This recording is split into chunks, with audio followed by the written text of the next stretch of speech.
Welcome to the Rogers Kakasungura YouTube channel. Big thank you for the support you are giving this platform. The government of the day is fond of imposing some punitive regulations and laws down our throats without proper public participation. I want to take you back to the 2024-2025 finance bill. The finance bill was drafted by IMF, which we all know, and it was in the public domain. It is a document that originated from IMF but forwarded to Parliament for approval. Parliament purported to have conducted public participation exercise, but we realized it was a hoax. Wakaanzisha public participation ile, yani they come to an area, they don't even listen to Kenyans, they take photos, they say we were in a public participation exercise in county A or county B, and this is what the people said. Those in the government, they go write a false report against what the people of the Republic of Kenya have said. That punitive finance bill was being pushed down to the throat of Kenyans because William Ruto had interest in that finance bill. You saw where it landed this country. It almost overthrew the government. Here comes another law. The latest one is the cybercrime law.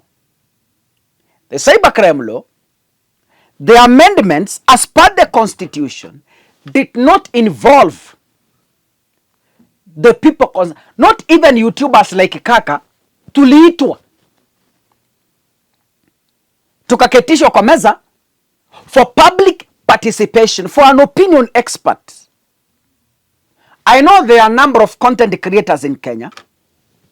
There are millions of bloggers in Kenya. We were not called to a meeting as the raw consumers of that cybercrime law.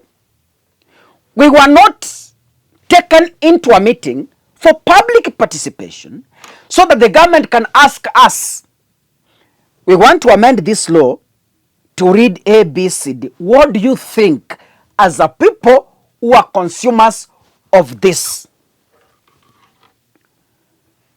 Wakaenda wao wenyewe, they came up with those laws, wakachitengenezea zikawa vile wanataka.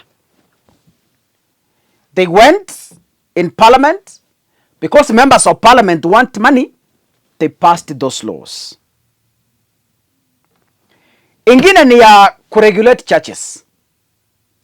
The government didn't invite pastors for a public participation exercise to give their view, as much as it won't be like they want, but at least they can shape that law to fit what they want. Public participation. Hata sisi content creators tunataka regulation, but you can't force regulation to us without involving us, the raw consumers.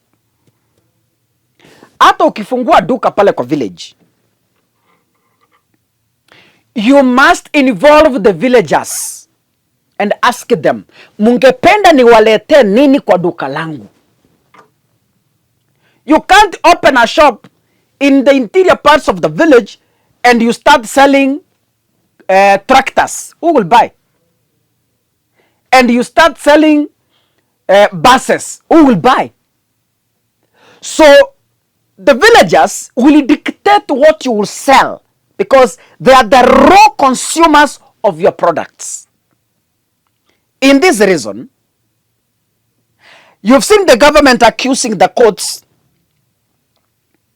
of giving orders. Juzi nimesikia the Minister of Interior Kipchumba Murkomen akasema the judiciary is fighting the executive because they carelessly dish out orders. it is not they dish carelessly orders. It is the executive that has failed to follow constitutional procedures in running its activities. If you do proper public participation with evidence, how will this beat you in court? Just go run a proper public participation on record, give people time to speak, ape nafasi waonge, collect the views without harassing anyone. The courts are not fighting the executive. It is the executive that is fighting the judiciary by refusing to follow constitutional procedures. Lakini kwa sababu wameona wanaumia, that's why William Ruto has finally surrendered. William Ruto amesurrender na ameagree kwamba we have been making laws without proper engagement to the people of the Republic of Kenya. So ameinua mikono, amesurrender, amesema kwa sababu tumekuwa tukikosea, allow us to go and pursue the right way. And the right way is from today, as the executive, we are going to sit down, talk to ourselves, and find a way of running systematic, proper, quality public participation before we pass the laws. Let me believe that he's not being the Kasongo we know, who speaks to make people happy at that particular environment. But once he goes to State House, he goes back to his old ways. Let me assume this time round, he's very serious about it because he wants to take Kenya to the unknown Singapore, you know. Najua labda Ruto ako na Singapore yake. Sisi tunaweza mpinga, kumbe yeye ako na Singapore yake mahali anatupeleka yake, si ile tunaona kwa TV. Singapore yake. Can we listen to what William Ruto said today? For those of us from Kenya, we know we have a huge debate going on now on matters public participation, informing the public, carrying the public along. And we have agreed that we are going to have a public participation law that is currently in Parliament. We got an advisory from the Supreme Court on the necessity to have a public participation law that makes sure that there is sufficient input from the public in a manner that is organized, in a manner that is orderly, so that we avoid unnecessary litigation and ensure that we carry the public along and we discharge our responsibilities of the requirements of citizens in a legal, orderly, and effective way. From that video, the president is admitting he has considered. He has considered and said it's true. We are facing judicial battles. We are facing legal battles because there before, we have not been running proper public participation. And now, we are coming up with a law.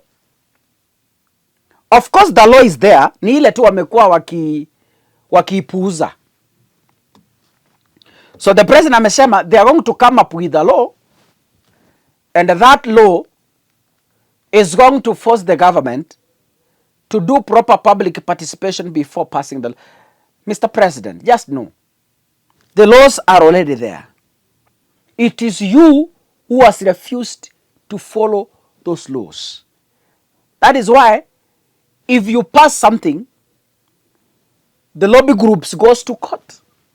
And once they go to court, they are able to win you, because personally, you know, even even the government defense, the attorney generals, hata wanashindwa kitu ya kujidefend, because evidence is there that you never did public participation on this before passing this law. So how do you defend yourself? That is why each and every time the orders Murkomen was complaining about, that is why you see them. But going forward, as you've said, if you follow the law, vile katiba inasema, bas, Kenya will be Singapore. God bless you. See you in the next episode. Asanteni sana.